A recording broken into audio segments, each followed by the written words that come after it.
Welcome back to Almost a True Crime Podcast, a product of Bitch Pack Media. We are your hosts, Taryn and Madison. Listener discretion is advised due to the mature content and the amount of cuss words we say. You've been warned.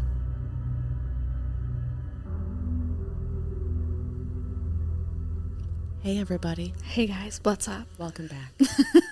You sound like so professional. I know. Did I sound like Welcome back. Like an evening radio Yes, host? yes, I wanted to say radio, but it wasn't. Not daytime radio. Specifically. No, this is evening. Yes. Slow jams for your ride home. Yes. Wait, is this sexy? Just kidding. I can't wait to listen back and hear how different it actually sounds to me when I'm listening to it than when it's coming out of my mouth. Do we have anything to share with the class? I don't think so. It's weird that it feels like we're like, feels like the old days almost because it's Monday. Yeah, it does. Once a month we end up. Yeah. Because I think the first time we recorded 4 or something, it's just too much. Recording 3 at a time is perfect. Yeah, 4 at a time is definitely pushing it. Yeah. So we always end lunchtime. up. Yeah. It's always time. It's time to go. Yeah. So we always end up recording one like the olden days. Yep. And that is this but one. Not really, 'cause it's not on Tuesday. No. It probably would be if I didn't close on Tuesdays. We'd push it just Probably, because I did just throw it together today. We're so unmotivated. I'll wait till the last second. Me too. Literally. This is my first time in months. I don't have a second one ready for Friday yet. I've got nothing ready for Friday. Throw something together. I know Phil yesterday was like, "Oh, you should work on that today." I'm like, "You're funny. I'll be doing First it of all. tomorrow at 2 p.m." Why are you up in your business? That's really funny. I know. And then he went to like take a nap at whatever time, 1:30, and I was like getting started, and he's like, "All right, good luck." Like a dad watching you do your report Like, at the last I don't second. need luck. Do you know me? I thrive under these conditions. All right. Well, Shall we get started? I pushed the record button, guys. If you were a part of last week's fiasco where I forgot to push the button. it was truly It was traumatizing. traumatic experience. It's only something you have to do once. Hopefully, I'll never do it again. Knock on wood. Plastic. Whatever. This table costs $5 from Goodwill. It certainly can't be authentic wood. I love this table. I kind of do too. All right. I am doing the murder of Randy Stone. Ooh. Ever heard of this? I don't think so. It's not ringing a bell. It's pretty juicy, actually. Ooh. So, Randy and Theresa Stone had known each other since they were kids. They both grew up in the northeast area of Kansas City. But they didn't start dating until he returned from Marine duty in 1990. So they knew each other. He enlisted, and then when he came back, whatever. Nice. They didn't rush it. No. I mean, they were still fairly young, I think. I don't know how old they were when they got married. They had 2 kids, and I thought I had their names in here. Is it relevant? It's Michael and something with an M. It might be Meredith or Michael Michelle Meredith. or something. Anyways, they had 2 kids, a boy and a girl. Okay, so Randy, loved competition. He liked staying in shape, but, he also was, a big softie. Okay. And he was very religious. He was very active in the church. He's got a lot going on. Yeah, he's just all-American dad. All-American family right now. He drove the Sunday school bus. Damn. And he was, the finance guy for the whole church. You can't pay me enough to do something on a Sunday. Nope. Work pays time and a half Sunday.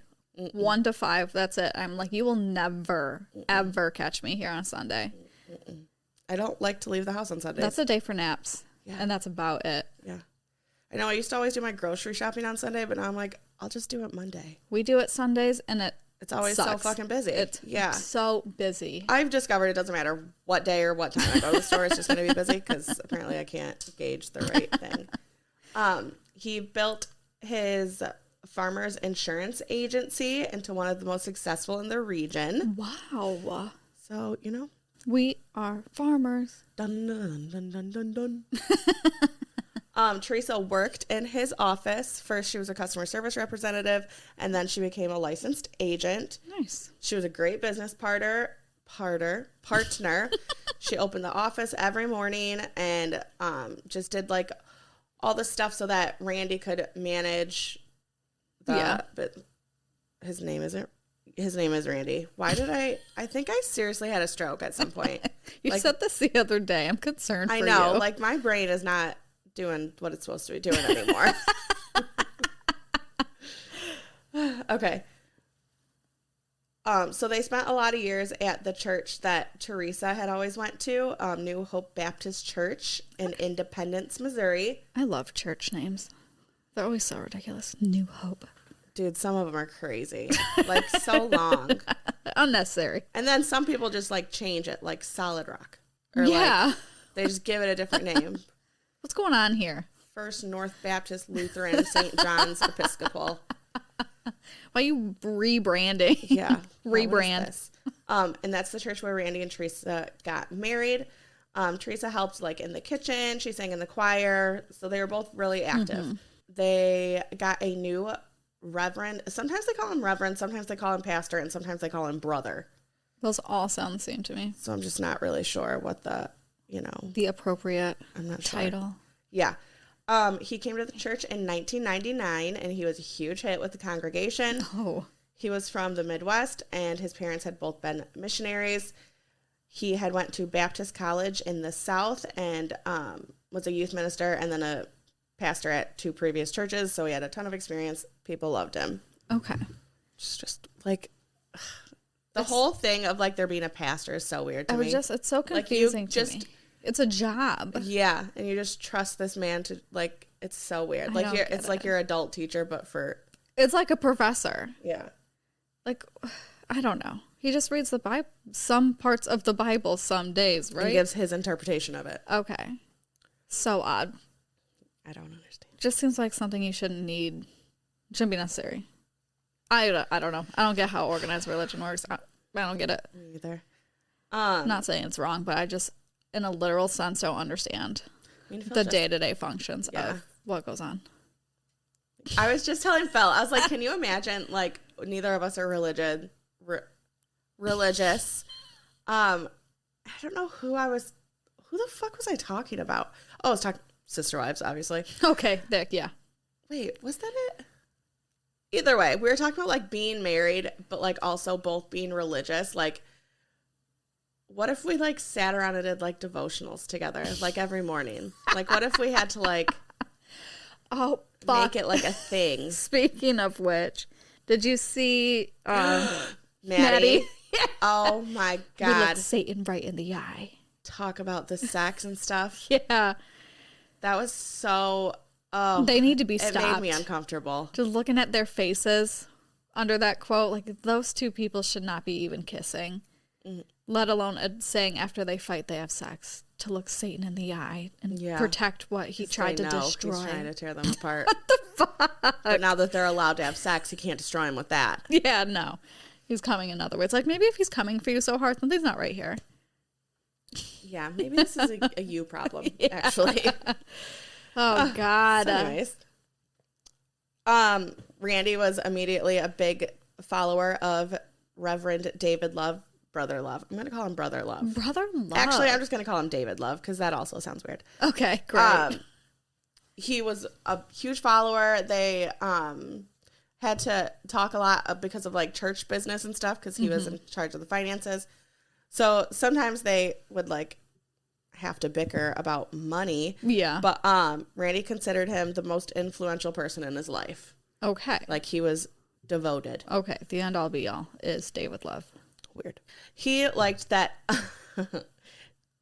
David Love was like not feeling pressured to like change with the times. Okay. He said because he thinks mainstream Southern Baptist church were becoming too liberal and willing to compromise. The Southern Baptist churches.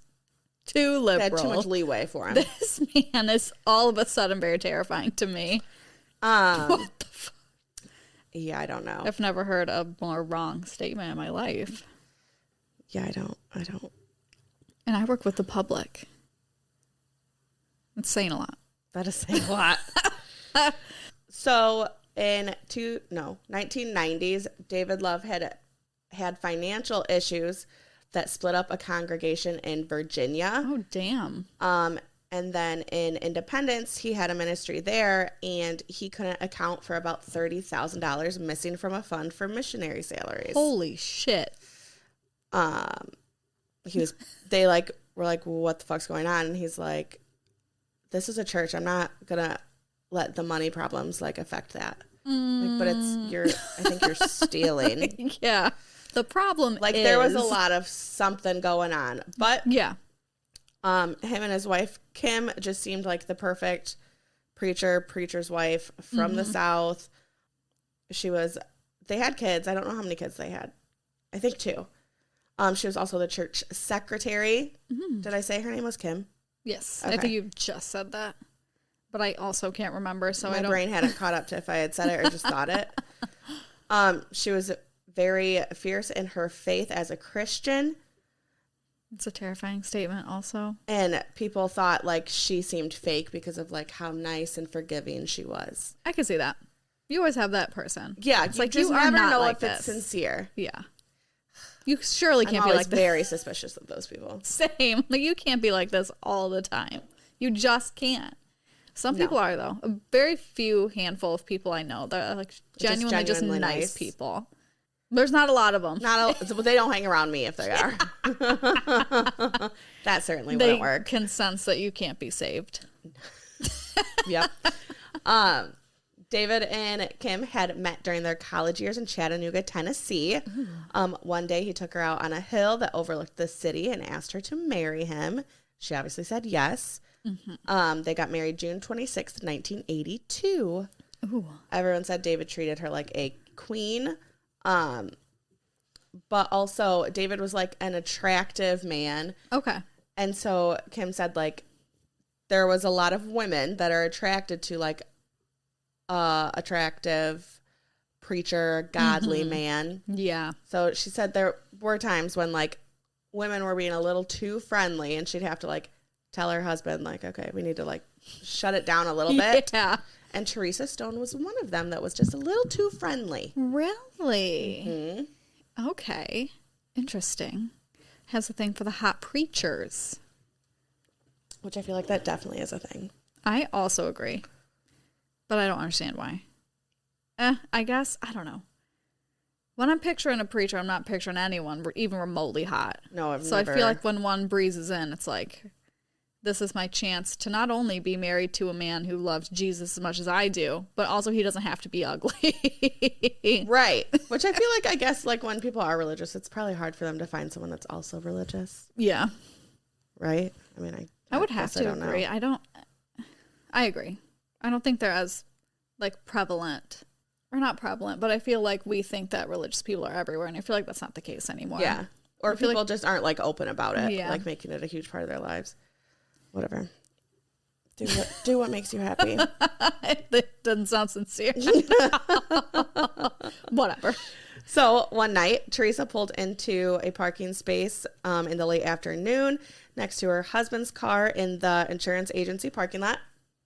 She immediately noticed that someone had closed the blinds in the office, which she thought wasn't normal. Theresa had been out running errands, and she remembered that she had opened the blinds that morning before she left, and Randy never closed them before it got dark out, and it was still light out because it's still the afternoon. Okay. That would be very weird to see a business with their blind shut. Yeah. So she went in. She noticed that the deadbolt hadn't been locked, and she called out for Randy and asking where he was. She didn't hear him.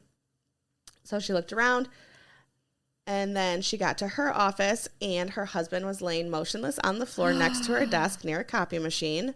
Blood was coming out of his left ear, and it had already begun to dry. Oh, no. And there was blood splattered like all over the walls and the furniture and everything.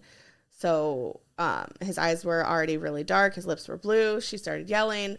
She stepped over him, grabbed one of the wireless headsets and called her parents and told them Randy had been shot and asked them to come to the office. Then she called 911. Dispatcher asked, like, do you need police, fire, or medical? She said, yes, I do.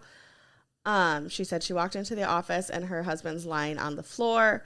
She gave them the address, and then the dispatch asked what's wrong, and she said, I don't know. There's blood everywhere. It's coming out of his ear. Okay. So then they told her, like, leave the office, wait outside for officers to get there. Yeah. The first officer on the scene happened to be a member of the church. He went right inside. Randy was dead, so then he had to go out and tell her. Apparently she collapsed in his arms, like, was devastated. Yeah, it's weird when, like, they hold out a little hope, even though you know that they have to know. Yeah. Teresa's parents had told the other people of the church, like, word had gotten out, so then people had started showing up to the insurance office. Yeah. Pastor Love was at a hospital in South Kansas City, like, visiting, doing church things. So he heard about it. A church youth minister appeared outside the insurance office, and within minutes, Kim Love was also pulling into the parking lot. Kim went right up to Theresa, told her she was there for her and praying for her. Then David appeared. He was about a half hour quicker than they thought he was going to be there. Okay. He didn't immediately comfort anyone. He just kind of stood in the parking lot and watched what was happening. What a weirdo. Officers, like, immediately, it was obviously a crime scene. Yes. Like, this was a homicide. Correct. So they taped everything off. Okay. I gotta take a drink. My mouth is so fucking dry. Of our Truly vodka seltzers, guys, if you're not onto the Truly vodka seltzer, you need to get on it. Why are we giving them all this free advertisement? You're right. Truly vodka seltzer, please. Sponsor me. Please reach out. I plan on spending money on these this summer. Oh, good. So Officer Rose Warren, I don't know if it's Rose Warren or Rose Warren, Rosewarren.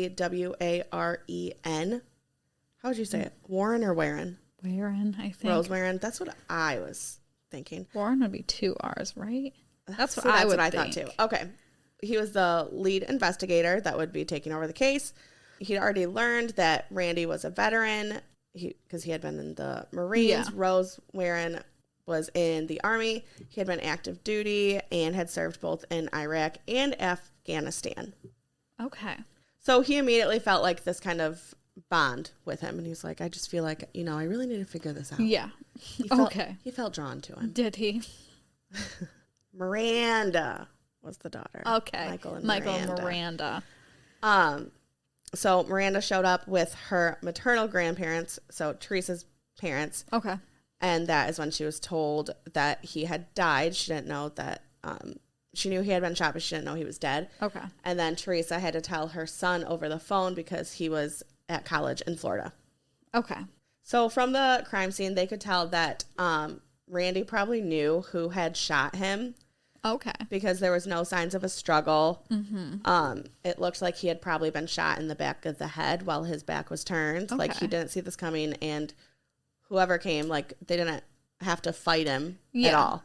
Like, he was expecting to see them in his office. Like, come on in. Right. It wasn't a shock. And it's also highly unlikely for someone to be shot during the day in a business because this was like a commercial street. It was pretty busy. Okay.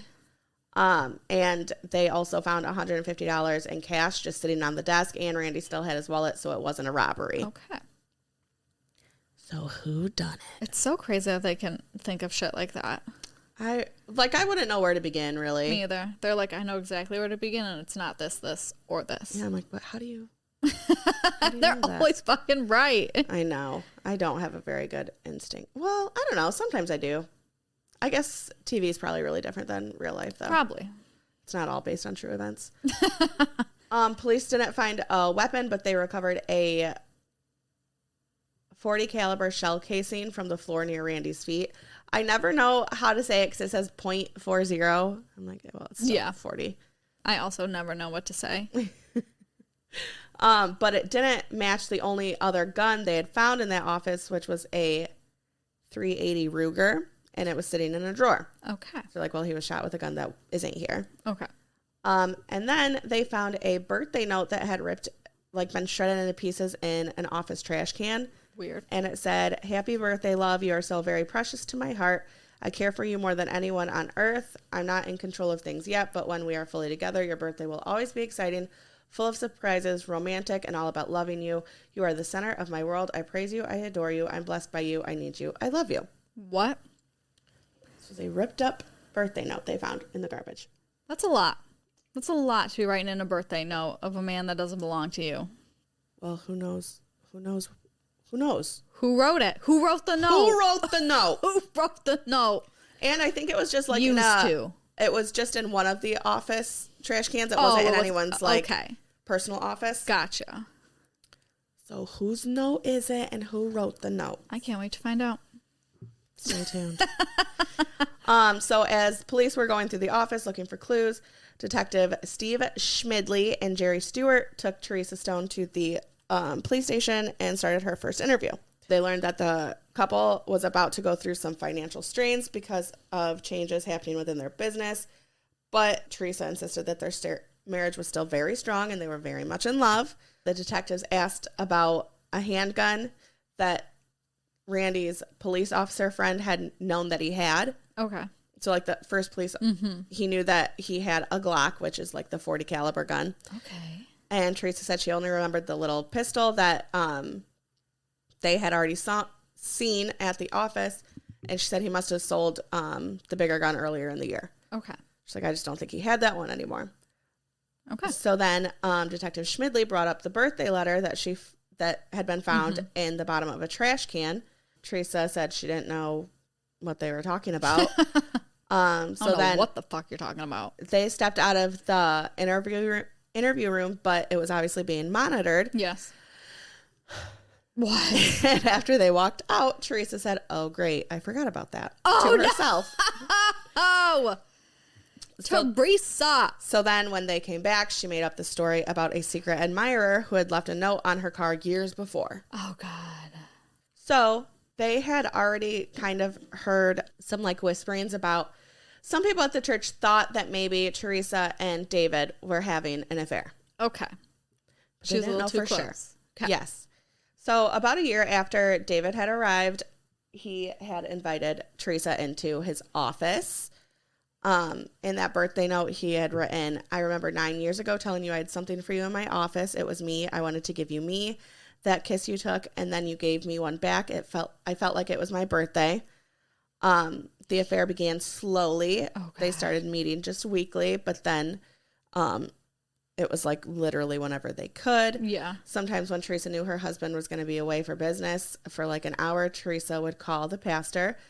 They eventually started seeing each other 3 times a week, and then every once in a while it was 1 or 2 times a day. Oh my God. So they were like having a full-on relationship, and they are both married. Yeah, they were very much together. But like Theresa also had a husband that she was having to like fulfill his needs and be affectionate with him also. Yeah. Why do you keep looking at that? Because I'm like, are you scared? Yes. She said it was very tiring and exhausting.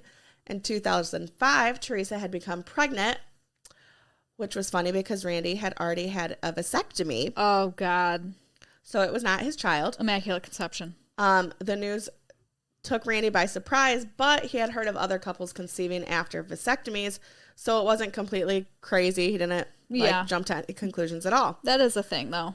Yeah, it does happen. But then Theresa ended up miscarrying, and she later said that God spared her that day. Mm-hmm. That's not very Christian of you.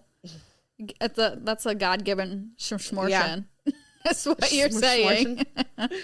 But whispers had started around the church, obviously. I mean, you can't have an affair where you're seeing each other this constantly. No. And, like, nobody noticed Correct. anything. People know. There are stolen glances. People can see that shit. So in 2008, Randy told a church staffer that he wanted to leave New Hope soon because he thought that maybe something was going on with Theresa and David. Okay. He's like, we're getting the fuck out of here then. Yeah. I don't want to be a part of this. Removing myself from this narrative. Thank you. Goodbye. The church staffer said that that was ridiculous and that he needed to be careful about making accusations like that about a pastor. Oh, okay. Okay. Mm-hmm. So Randy was like, you know what? You're right. So they started going to weekly counseling with David. Oh, okay. Cool. Because Theresa had caught Randy watching porn. Oh, that's just She's as like, bad. well, we need marriage counseling and we're going to go to our pastor. Oh, God. That'd be the most awkward tension in that room. Yeah. So then Theresa, even more so, is in love with him because she's like, well, my husband's watching cheater. porn. He's cheating. He's creepy. He's creepy. He's looking at boobs on the internet. But then later it was found that David had posed in front of a digital camera for about 30 naked pictures that he had sent to Theresa and then deleted from his computer. 30 full frontal nudity photos. Like what do you think he was doing? What could it be accomplished with the first 29? What what's the problem? Yeah, that's a bit much. That's overkill. Yeah. We can see what you're working with. We don't need to. No. Unless he's showing ass. Giving us options. Spreading the cheeks. Spreading cheeks. I want to see into your soul through your ass. In January 2009, David sent Theresa a lot of like very intimate emails. Okay. Emails. Can you imagine doing this like on a computer? No. Like if someone walks in, that's so hard to hide. Just typing away. No. Absolutely not. The email said things like, I long for the touch of your hand as you walk by and the twinkle in your pretty blue eye as you smile at me. I would literally throw up if anyone ever said things like this to me. Disgusting. They would talk about what it would be like one day when they're married. Ugh. David said, I cannot wait to watch you walk to me knowing that we are officially about to be married publicly. I love your ideas. I love your plans. I think you can collect wedding info and file it as if you are planning for your daughter. So like if you want to make a Pinterest board about like wedding things you actually like, just say it's for one day when your daughter's getting married. Miranda's wedding. Literally. They started talking about how they loved an outdoor wedding. These fuckers. Like they are planning their lives while still fully being married to other people. What the fuck? So they were trying to like understand though, because they both are still religious. Yeah, they're like, how does God make this okay? So David reminded Theresa of the biblical King David, Israel's warrior king, who demonstrated that no man's depravity was beyond God's forgiveness. He was not even above murder. King David had orchestrated the death of Bathsheba's husband Uriah so he could take her as his wife. And he said, and God blessed him. Okay, so there's a precedent for this situation at hand. It happens. Just so funny. You like if he could forgive murder, he could probably forgive a double divorce. Right. You so would maybe think. Something else could have happened. So the investigation at the insurance office the night of the murder had to slow down, and they realized they were going to need a warrant so they could like really look into things. Yeah. So after the medical examiner took away Randy's body, they sealed the office so nobody else could go in there. Within days, there was more than 24 detectives, officers, analysts, and specialists assisting on this case. They had plenty of leads, and they wanted to talk to everyone that was close to the family. Good. So the day after Randy's murder, a pastor, David Trump, called David Love in the afternoon. Okay. He had lived in West Virginia, so he knew the Stones, I believe. So he called David to be like, well, how do you feel about, a member of your church being murdered? Yes. David, when he answered the phone, what is this guy's name? Oh, they're both named David. Yeah. So when Love answered the phone, Trump was like, well, how are you? And Love said, like a river glorious, which is from a hymn. And Trump was like, well, that's odd. It seems like a weird thing to say. He had known David and his wife since 1990, but they hadn't spoken for years. Okay. But he was also distant friends with the Stones. They kept up every once in a while. Okay. So earlier that morning, Theresa had called Pastor Trump. I just don't like saying that. Me either. To tell him about what had happened. Okay. That Randy had been shot. And then she followed up like the conversation. She like told him what else she had already done that day. Okay. They talked for about 10 minutes and then she hung up. Okay. Great. So then he immediately called David Love to like make sure this wasn't a joke. It was April 1st when she called him. Okay. So he's like, are we sure? This isn't twisted, right? When he called David, he wanted to talk about obviously what happened to Randy Stone. David kept trying to take the conversation to talk about like basketball, other things that were happening. Like he just wasn't even bothered. Not that into it. Yeah. So then he told him what else he had done that day. He had performed a funeral service in Gladstone in the early afternoon, stopped for a sandwich and a hospital visit in Kansas City much later in the afternoon. Okay. It's like, I was busy all day. That's what they both are like. Really busy. Well, I had a lot of stuff going on, but yeah, that sucks. But also that did happen. Trump was like, do you think you'll be questioned? And he's like, I could be, And if I am, I have a stack of dirt on Randy Stone. What? So he's like, come for me, because that guy was a bad guy. Seems like an odd thing to immediately go to. So then they talked about planning Randy's funeral because David Love was his pastor. So obviously he would be taking part of that. Yeah. It's going to be at your church, man. You're going to have to like do the thing. Correct. So then Trump thought about something that had happened earlier before. In 2002, when the Stones visited Trump in West Virginia, Randy had confided that he found a letter from Theresa that was from Theresa written to someone named David, and it was about a bunch of sexual fantasies and all of this stuff. Randy said that he had confronted Theresa, who said that she had read that staging an affair letter might improve their sexual relationship. Okay. So, okay. What's happening? I think he was like just venting, like, because obviously he didn't end up doing anything. Yeah. But then that's the last he ever talked to Trump about it again. Okay. Like, he never brought it up. It wasn't a thing. Okay. But he's like, that's weird because now he's dead and you both felt the need to tell me everything you did the day he died. Yeah. How busy you were. So he contacted the police in Missouri. Ooh. Nice. Well, no, he thought about it, but then he was like, am I being crazy? Okay. Like, maybe I am making these things up. Yeah. Which is a Definitely ends normal up going to them response eventually, to. though. You don't ever assume that you're actually right in thinking something that crazy. Right. So now police have picked up on these rumors about this affair, and they're like, okay, well, we need to figure out a way to prove this. Yeah. So that we can prove that they had something to do with this. Yeah. So Detective Keith Rosewarren was interviewing Theresa Stone, and it was like impossible to get information out of her. She definitely was not very forthcoming. Okay. But she did sign a Miranda waiver agreeing to be interviewed without an attorney. And this was on April 20th, 2010. Dumb. Don't ever do that, people. Even if you're innocent, don't do that. They're going to use everything against you in and the they're worst going to way. say stuff you don't possibly understand. You need an attorney there. Yeah. Because they're going to confuse you. Don't do that. So he said he already was suspecting Theresa because anytime he'd been a part of a homicide investigation, the wife is normally contacting the detectives trying to get any information. Yeah. What the fuck's going on? It had been about 20 days since Randy was murdered, and they hadn't really heard anything from her. Oh my God. She's like, this is actually kind of great.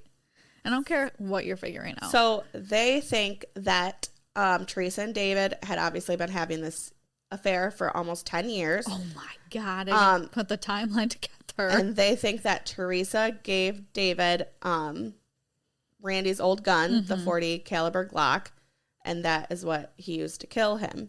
God damn. This is like a love triangle murder thing. Yeah, this is a whole thing. A whole thing. And they think they were talking with like track phones.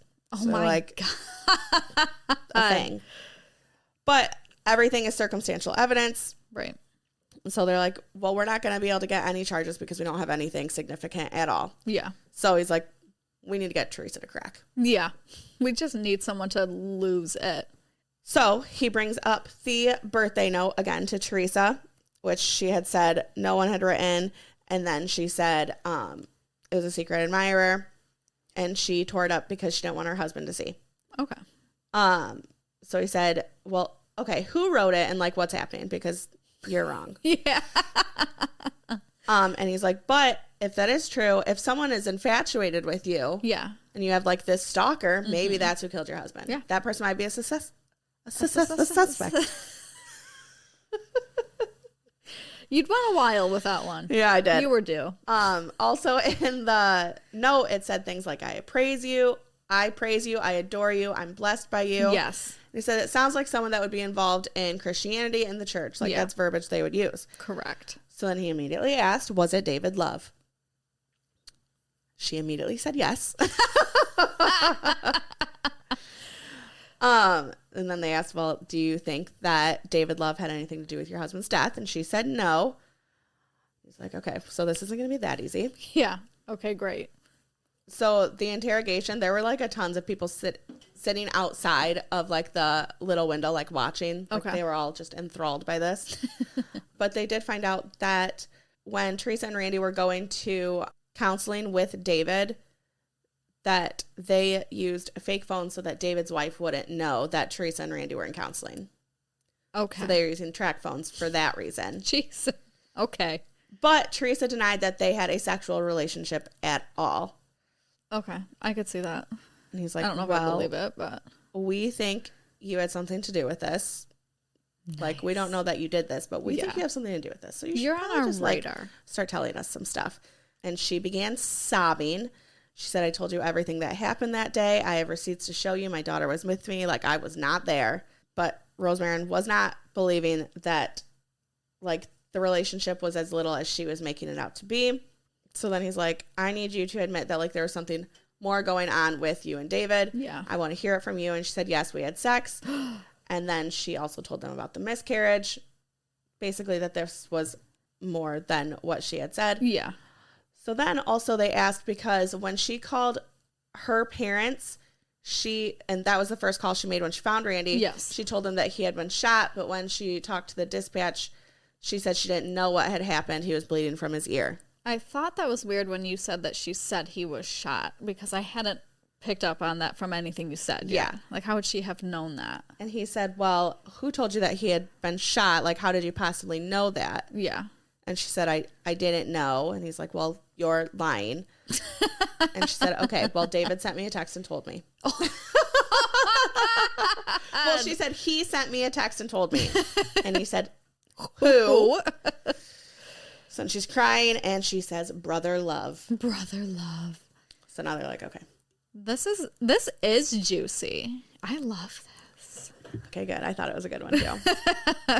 The text actually said, seriously urgent, do not go back to the office, which was a little ambiguous, but Theresa had said that she knew what he was saying. Okay.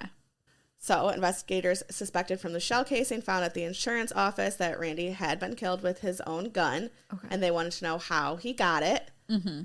So Theresa said that she thinks that David must have memorized the combination of Randy's gun safe one time when Randy was showing him his, like, gun collection. Okay. Like, he must have. She's throwing him right under the bus. She sure fucking is. She said that she is trying to protect a godly man. He's supposed to be a godly man. Okay, well, he's cheating on his wife with you, so.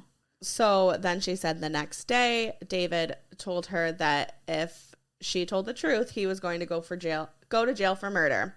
But Theresa was like, I still had no part in this. Like, just so you know. Okay, like, great. she's adamant that she had nothing to do with this. She was like, I'll admit to the whole affair and everything, but I'm not going to admit to conspiring to murder my husband.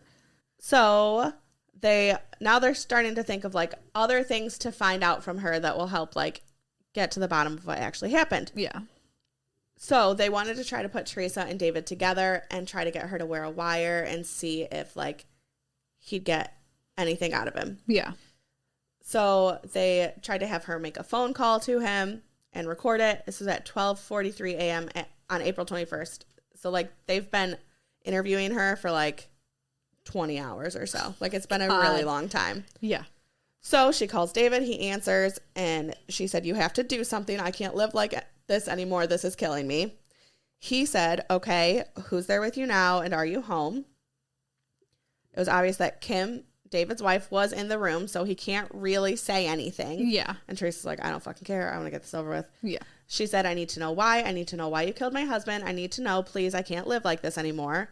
Before David could say anything, Kim picked up the other line and wanted to know why Theresa was calling and asking these questions about her husband. Yeah.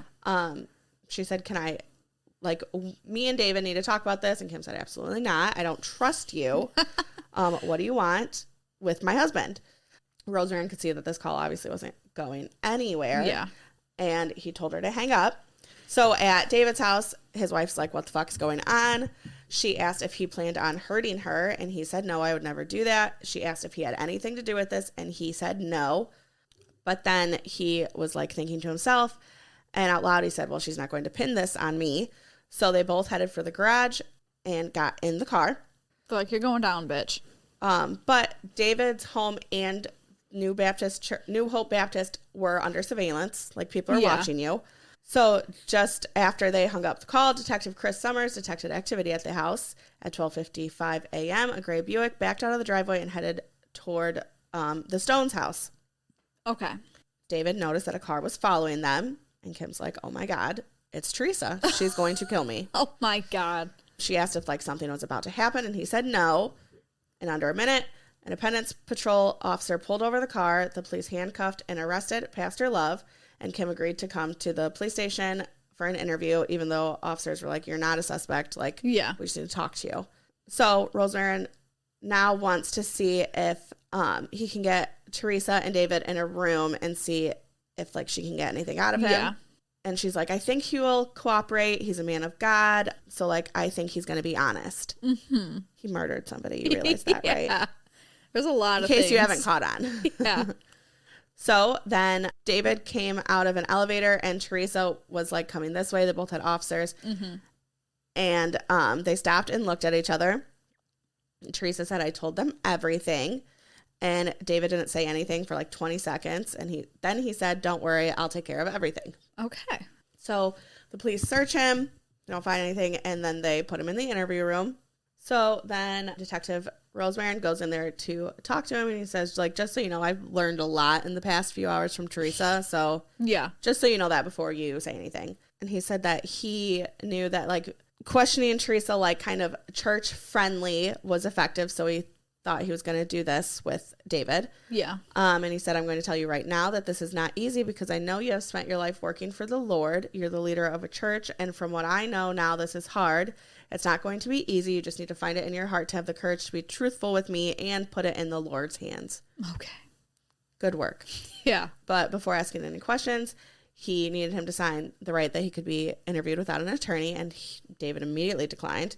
Said, I'd rather have my lawyer present. Smart. He said, I need some kind of representation because I'm a preacher. I don't know the law. I know the good word. Okay. Yeah. He's like, I don't know what book you go by, but it's not the same as me. So they had to arrange a jail cell for him to sit in. And Rosemary told David to, like, expect real charges to be coming. Yeah. He said, we're going to file the case to the courthouse tomorrow and ask for an actual arrest warrant. Because right now he's still not technically under arrest. Yeah. But down the hall, detectives Lauren Freeman and Aaron Geitzen were talking to Kim Love.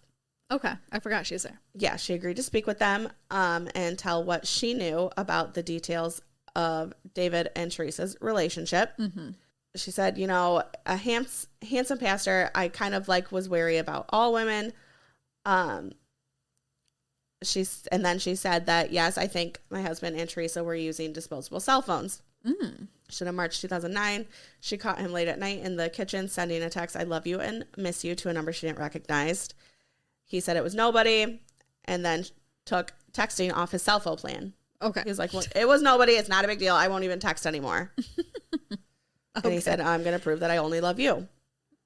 Well, a year later, on March 16th, 2010, she again suspected that he was sending text messages because he had went to the garage after, like, a basketball game and then came back inside. She's like, well, that's weird. Yeah. So she went out to the garage. She was looking. She's like, I know there's a phone in here, but she didn't find anything. So then she prayed and asked God to help her find it. Stop. And she said, and I went back out and put my hand right on that phone. Stop. So she doesn't say where it was, but, like, the Lord helped her find it, I guess. So then David was immediately like, yeah, I had been texting Theresa, but it was just a talking relationship. I'm counseling her on her marriage to Randy. It's like, it's not what you think. And Kim now talking to the detective, she's like, okay, clearly I'm an idiot. Yeah, you were gaslit to the heavens. Yes. Kim said that Theresa immediately was, like, kind of on her radar 11 years earlier. Mm-hmm. She had become suspicious as soon as they came to the church. Theresa was just so touchy-feely, and Kim's like, well, that's not a good look because he's married. So, like, I wish you just, like, wouldn't touch my husband while you're talking to him. Yeah. Earlier in 2010, David had given, the shit is so fucking funny. This is literally from a movie. So in 2010, David had given Kim a silver ring that was bought from a jewelry store at the Independence Center. I imagine it's just like a mall. Okay. She took it back. She didn't really like it. She's like, I'll just find something else. What does he know? Mm-hmm. A retail clerk printed out the copy of the receipt. Stop. Which included a $299 silver ring set with several small diamonds. And her ring was only $49.99. So she's like, whoa, that's weird. So she's like, maybe he's saving that for my birthday. Okay. Sure, Kim. So then she checked the jewelry store website to see what it looked like. She's like, maybe I'm getting something nice. Well, it's funny because it was the ring that she had noticed Theresa had been wearing recently. Stop. So she's like, That cashier knew what they were doing. This is just like the Degrassi episode where Ashley finds all those presents, but then he gives them to Manny. And then she sees them on Manny. She's like, oh. That's funny. Weird. So then one Wednesday night at church, Kim went up to Theresa. She's like, wow, that's a pretty ring. Teresa's like, yeah, it was like $9.99 from JCPenney. Liar! So then Kim talked to David. And she's like, well, I know this happened. And then he got the ring back from Theresa and gave it to his wife. I don't know what the explanation was there. What? He was probably like, no, and he it's for still you. said, like, it's nothing physical. Like, we're still just friends. You bought her a ring that And he cost said, the stupidest quadruple. thing I ever did was buy her that ring. Oh, like, my he God. thought he was just being nice. Yeah. He's like, no. She's like, taking it too serious. I love this. What's happening? This is bizarre. I know. So at the end of her interview, she got into her purse and took out a piece of paper that had cell phone numbers that she had copied from the disposable phone she had found in the garage. Theresa, the sleeper. She had thrown the phone away after she took the rings to the jewelry store and picked out a new one. Kim is taking you down, bitch. And she said that she believes her husband was directly involved in Randy Stone's death. Damn. Or no, they told her that Okay. they think. And she Okay. was like, okay. Probably. And they're like, well, how are you like keeping this together so well? She said, it's God. I'm surprised, but I had my questions. She's like, like, this is wild, but like not the craziest thing I've ever thought. I've seen this coming for a while now. So twice during his 24-hour stay in the Independence jail, David Love called family members asking them to bring him a Bible and a hairbrush. Every time he called, Kim's like, did you kill him? Like, Yeah. what's going on? We have nothing to talk about. She was like, did Theresa set you up? What's happening? And David said, this is all being recorded. He said, I think I'm going to appear in the morning sometime to get an attorney. And I think they call that being arraigned. She then said, did you do it? He said, I wish you could be there with me in the morning. She said, did you do it? He's like, shut your big He fat said, fucking mouth. sweetheart, it's not wise for me to say anything on the phone because it's being recorded, okay? Just say no. Just lie. I You've know. lied this What the whole fucking fuck? time. But the next day, Jackson County prosecutors did not immediately come back with a murder charge for Ooh. David. They wanted the investigation cinched down and complete before they filed charges. Smart. And they still were like going through cell phone records, computer history. They're like, we don't have enough. Yeah. If you do it right now, it's not going to go the way you want it to go. Yeah. Which that happens. It does. So after one night, David got to leave the jail. But then everyone has heard that he has been arrested. So Yes. people want answers. Yeah. He called a meeting at his home on Friday, April 23rd, and announced to 7 church members that he would be resigning as the pastor. Okay. He wrote a statement, and it said, it is with remorse and repentance that I resign. I have sinned against my Lord, my family, and against the Lord's church. I am resigning because of my sin of immorality. I have asked God to forgive me for sinning and deceiving my family and each of you. I ask the staff, deacons, officers, and members to receive my resignation and forgive me of my sin. Okay, well, we don't forgive This is you. going kinda long. I am almost done, actually. Like, I'm definitely getting to the end. Later, a church deacon said that David had admitted to the affair, but he denied any role in the murder still. On the following Sunday, Rosemary and a squad of detectives and officers appeared at David Love's house to serve a search warrant. Nice. They got the whole family out of the way so they could take photos, gather evidence, everything like that. While they were doing that, David got the family together on the piano and started singing gospel songs with the family. Cool. Very normal behaviors. Yeah. So, after the detectives left, David decided that he was going to slip out of town with his brother. He wouldn't tell Kim where he was going. He said, but like, if you needed anything, if you need to talk to me, call my brother. He took his birth certificate and his passport with him. Okay. All signs point to fleeing. Correct. Scott Peterson over here. So, in the meantime, Theresa went to meet with Randy's mother, her mother-in-law, who was Clara Kohler, and officers had asked her to wear a wire. So they're like, Yeah. we think she did this. She also has her suspicions. She's like, okay, I'll go to lunch with her, whatever. Yeah. So they met at Smokehouse Barbecue in June of 2010. Clara had her thing on, hidden under her blouse, and then a microphone on her shoulder. They sat down to have lunch and talk about the investigation. And then Detective Keith Rosemarin and 2 other investigators were sitting outside in the parking lot listening. I imagine them like sitting in one of those like white vans like they do. So because they're like, we don't have everything. Like there's more that she knows and we need someone to get it out of her. Yeah. So then Theresa, as she's talking with her mother-in-law, she's like, you know what? Maybe he didn't do it alone. Yeah. And she's like, maybe he hired someone to shoot Randy and then just came in to see that, to make sure that Randy was dead, and then he closed the blinds. Yeah. Okay. And she's like, so maybe he didn't do it, but like I certainly didn't. Yeah. And then she told her mother-in-law that they're just fishing, they don't have anything, and that was it. So they're like, okay, well, she didn't admit to anything else. Yeah. By the summer of 2010, police had stitched together a convincing circumstantial case against Theresa and David. So then as people know that like they're working on this investigation, people are still coming forward with like all these things that they're now remembering. Okay. Which is like how they acted immediately after Randy died. Yeah. So then David Trump contacted detectives and recorded about how he had spoken with David Love and Theresa Stone the day after the murder, and how he couldn't believe that they both immediately shared their alibis for that afternoon. Yeah. He told them exactly what they had said, what they talked about in the phone calls, and then he said, like, if I talk to either of them, yeah, I'll record the phone calls. Yeah. It's like, something shady's going on, and I just want you to know that I know also, and I'm willing to help you. Been up on the jump on this. One of the biggest breakthroughs in the case was when the crime lab established conclusively that Randy had been killed with his own .40 caliber Glock.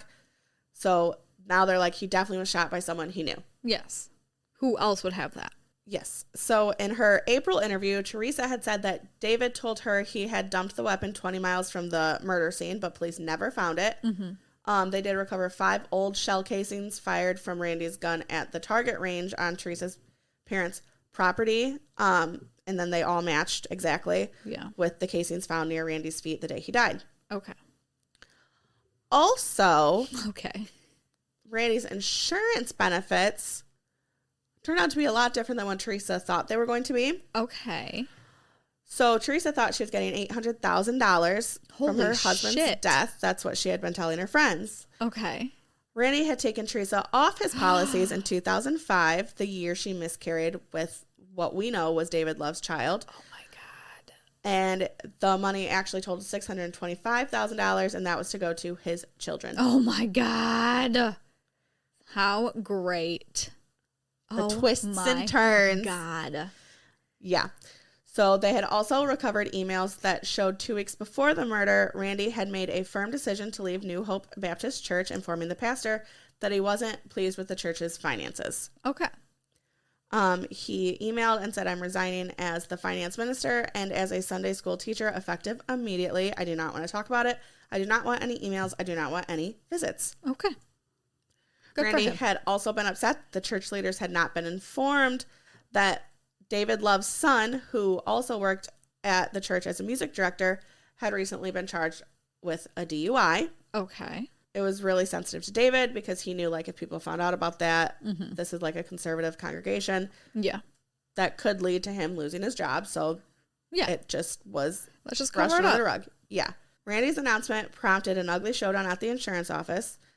David Love accused his congregant of being too prideful and tried to drive a wedge between the Stones by accusing Theresa of sexual indiscretions with 2 other men. Okay, so he's saying Theresa's that, cheating on you. Yeah. He's driving a wedge between those 2. You think that your family needs to leave this church? Well, there's a lot of other things happening with... Yeah.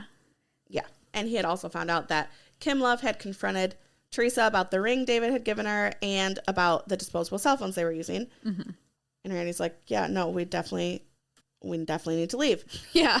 You're making this more clear to me. But then he did email David afterwards and said, I love you, Pastor, and I really wish things could be different, but too much has been said and done to come back. Okay. Fair. So now detectives are like, okay, Theresa wanted insurance money.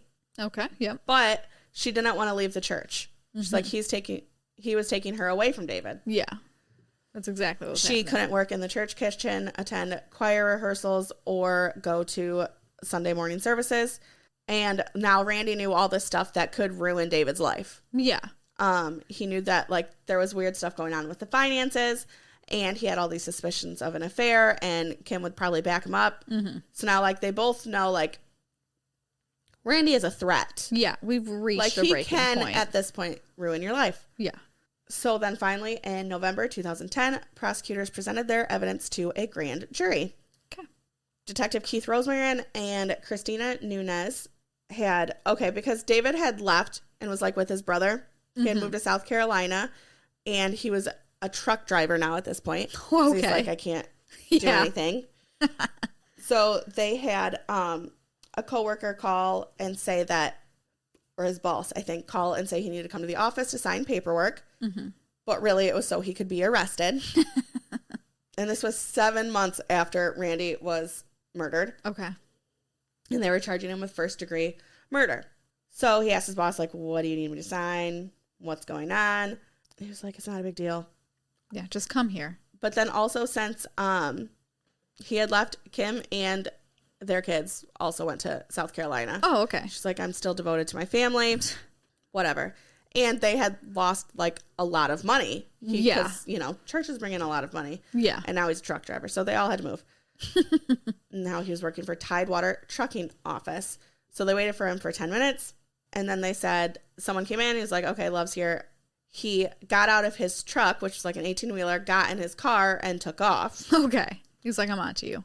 So they left one deputy at the truck station, and then Rosemarin and Nunez hopped into a patrol car and drove to David's home, which was about 20 minutes away. Just as they arrived, somebody radioed Rosemarin and said that he's already back at the truck station. So he hadn't been trying to flee. They think that he knew he was going to be getting arrested, so he went to get his wife so that the car wouldn't be stuck there after he was arrested. Okay. So as Rosemarin returned to the truck terminal, Kim recognized him as the detective. Mm-hmm. And she was like, do you think he did this? And that's when they started handcuffing David. They're like, we're not here to talk. We're here to arrest your husband. At the county jail, they showed David the arrest warrant. Rosemarin said, here are first-degree murder charges. You've lost your job. You've moved out here. You're not talking to us. Is this working for you? Mm-hmm. And David said, well, I need an attorney because I don't trust you guys. So then Rosemarin was trying to press him, see if he could get him to say anything. Yeah. David, with tears in his eyes, said, look, Randy was a friend of mine too. Okay. Wow. Your actions prove otherwise. So this is now 8 months after the murder. Theresa Stone entered a small first-floor office at the Jackson County Courthouse Annex in Independence and decided she was going to tell all her secrets. Okay. Great. Because she's hoping that she's not going to also get sent to prison. Yeah. She had defense lawyer John P. O'Connor, and she said that without conditions or promises, she wanted to answer all their questions under oath. Which, like, what a fucking joy. Yeah. Sorry, this is going kind of long. This never happens for me. It's very exciting. It's almost done. Exciting. Assistant Jackson County Prosecutor Patrick Edwards wasn't sure about using her as a witness against Love because she'd be very easy to discredit. Yeah. Because she's been lying this whole time. Correct. So they needed her to, like, be straight up, make sure she's going to be completely truthful, and, like, give every kind of detail. Mm-hmm. So it was recorded by a court reporter, and Assistant Prosecutor Tammy Dickinson came in to also help with asking questions. They asked how David was able to get to Randy's guns, and she said that she gave him the code to the gun safe and the code to the garage door and the alarm code. Okay. So he had complete access to their home and the gun safe. She had also admitted that she sent a text to David saying, I want him dead. I told him that I just wanted him out of my life. Okay, great. Not a good look. Not something you should be text messaging. No. So David Love's public defender was Molly Hastings, who was, like, used to street criminals and, like, not, like, religious, educated men like David Love. What he was being charged with, first-degree murder, carried a mandatory life sentence. So she was like, well, I'm hoping we can get that acquitted because otherwise you're never getting out of jail. Yeah. Options are limited here. She said David was a very low-maintenance defendant. He didn't really call her very often. When he did, he just said he was, like, thankful for her help. He was a Like, everyone in jail loved him. He listened to everybody. He had started ministering to everybody. Okay. She said he was really blossoming. Okay. Maybe you should stay there. But so was the state's case against him. As crime and computer labs finished their studies, Hastings' office slowly filled with interview and forensic reports, computer hard drive analysis, analysis. I think it's just analysis. I think so too. And cell phone records that had been matched with data showing where each phone had pinged a cell tower on the day that Randy died. Okay. And it did not look good. One cell phone tower analysis had his phone within at least striking distance of Randy Stone's insurance office in the rough time period in which they think he was shot. Okay.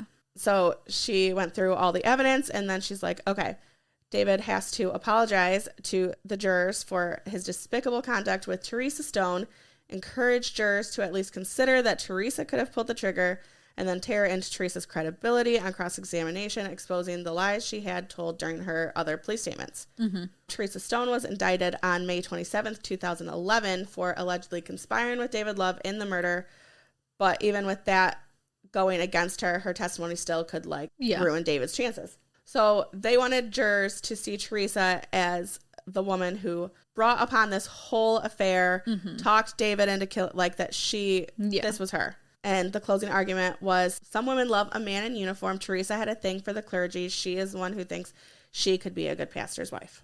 Okay. The trial was scheduled to open December 5th, 2011. They had spent 3 weeks deposing all the witnesses. There was almost 24 depositions completed, and the last one was Theresa Stone on Tuesday, November 8th. So that's just like when they practice. It's basically like a trial run before they're in front of jurors.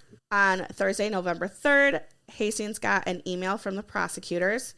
It was a new analysis of text messages between David and Theresa, showing contact between the two later than David had told her. And she's like, oh my God, it's literally like one thing after another. Mm-hmm. So then she called the prosecutors and asked if they would be willing to take this down to second-degree murder. She said they could plead for a deal, take mandatory life without possibility, if they took mandatory life without possibility for parole off the table. Mm-hmm. Yeah. Prosecutor Dickinson agreed, but with conditions. She wanted David to accept life with the possibility of parole, but he had to take the deal by Monday so the prosecutor could spare Randy's son and Theresa from depositions. Mm-hmm. So, if he's going to do it, he needs to literally do it right now. Yeah. Hastings took that to David. It's like, okay, if you do this, you're going to get out of jail before you die. You'll be out by the time, probably around the time you're 70. And he said, absolutely not. Okay, great. So then she's like, okay. And she left to call Kim. Okay. This was so they had till Monday. I think this was on a Friday, maybe. Okay. So they have the weekend to she's like, okay, we have the weekend. I'm going to talk to Kim and see if she can talk any sense to him. Someone needs to talk sense into you. So over the weekend, Kim called Hastings and she's like, the pastor wants to speak with you. So she went to the jail to visit David, and he had his lawyer with him, obviously. David had asked Hastings to not have the investigator and co-counsel with her. He just wanted to talk to her himself. She's like, okay, you have 5 minutes. Yeah.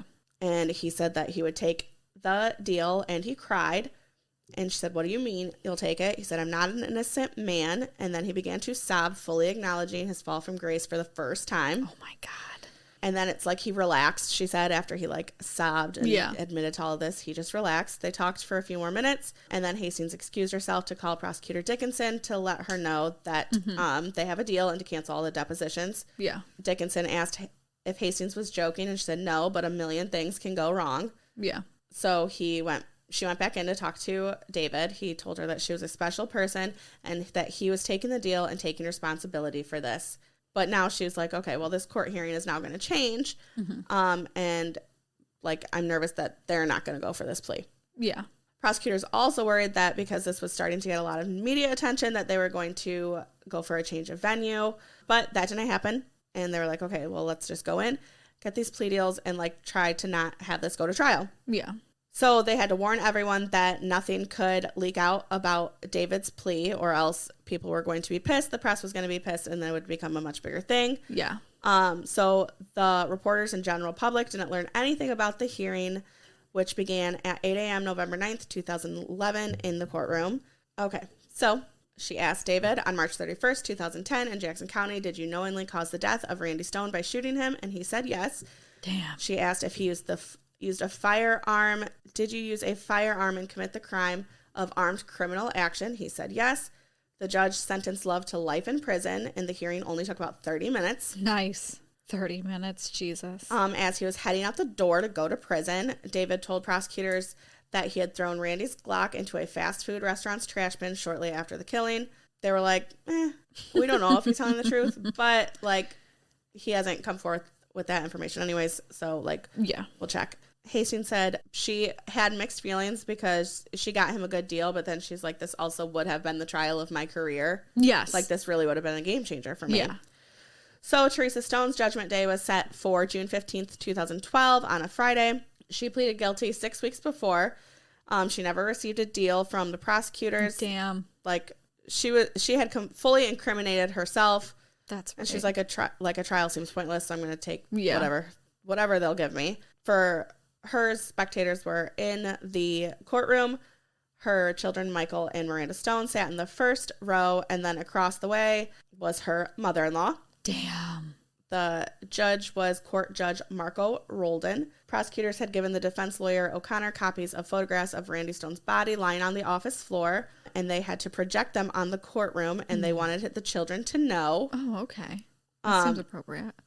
The lead prosecutor said that Theresa's lover was also her hitman, and then just, like, documented their whole love affair. They were planning their wedding. She said she wanted a perfect life, no matter the cost. But today was not about Theresa Stone's wants, it was about what she deserves. Ooh. Dickinson detailed the murder scheme and Theresa's mistaken belief that she would be receiving $800,000 in life insurance payouts. Uh-huh. She then called up Detective Rosemarin, who described Theresa's detailed alibi at the time of the killing. They also called Randy's insurance supervisor, Robert Davis, and he described how distraught Theresa was when he visited the Stone home after the murder, the day after, and how, like, she quickly went back to normal. Yeah. And then she immediately also started asking about life insurance, like pulled herself together immediately. And then they talked about Randy switching the beneficiaries, and he said it's because Randy Stone didn't trust her, and do you blame him? True that. Miranda and Michael both asked the judge to show their mother mercy. And then Randy's niece, Shelley Bell, testified that the previous day would have been her uncle's 45th birthday. She asked the judge to impose the maximum sentence available to reflect the cold-hearted decision made by this woman. Theresa Stone made a statement, and she said, I am so sorry. She was also sobbing as she said this. She said, if I could do anything to change it, I ask you today to show mercy. I am totally responsible for my actions. O'Connor pointed out that Theresa had no prior criminal record and had returned to school to prepare for a new career as a medical technician. But the judge chose the most severe option recommended to him in a pre-sentencing assessment, which was 8 years. Damn. 8? And that was the maximum? Yeah. Holy shit. So then a deputy led 40-year-old Theresa toward a door and handcuffed her. It's crazy how you can do almost the exact same thing. But if you don't actually do it. Yeah, it's wild. It's the difference between 50 and 8 years. Yes. 2 days later, the New Hope Baptist Church started groundbreaking for a new picnic pavilion. It was going to be called the Randy Stone Memorial Pavilion. They want people to be able to go out there and take their families and have picnics and remember Randy. Damn. Records indicate that David remains incarcerated at the Southeast Correctional Center in Charleston, Missouri, and he'll be eligible for parole in 2036. Damn. Theresa has since been released and has started a new life with her partner in Kansas City, Missouri. Damn. She's got a whole new life. Literally. Isn't that wild? I know. Like, I really couldn't find anything else about her, obviously, but, like, I don't know what happened to their kids. Like, how that whole situation went. Wow, That's this is one of my wild. longer ones. It is. It was good. Crazy. That is crazy. A love triangle for the And, like, ages. you wasted so much time not just admitting to it then. Yeah, like, what you guys the fuck? really, like, if you were going to admit, you were going to do it. You should have just did it immediately. Yeah. That is wild. I can't believe she only got 8 years. I know. And she didn't even take a deal. Not even like that was the deal on the table. Right. Holy hell. Wow. All right. All right. That's all I got. That's all. We'll see you A quick little number. Friday and then Friday Next and Wednesday. then next Wednesday. We're both recording on Friday again. Yep, So don't look for any updates there because they're all going to be from the same day. And if you'd like to hear more about us and our personal lives, go to Lady and the Countess, where I tell way too much about my personal life. That is where you want to be. And if not, stay away. If you don't want to know about our personal life, that's not where you want to be. Yeah. All right. Okay, bye. Bye. Thank you so much for listening to this week's episode. You can find us on Facebook and Instagram at AlmostPod. If you want an additional episode every week, you can find us at Patreon at AlmostPod. If you have a case you want us to cover, throw it in a review on Apple Podcasts. You can find merch and all other information at bitchpackmedia.com. And we'll see you next week. Bye. Bye.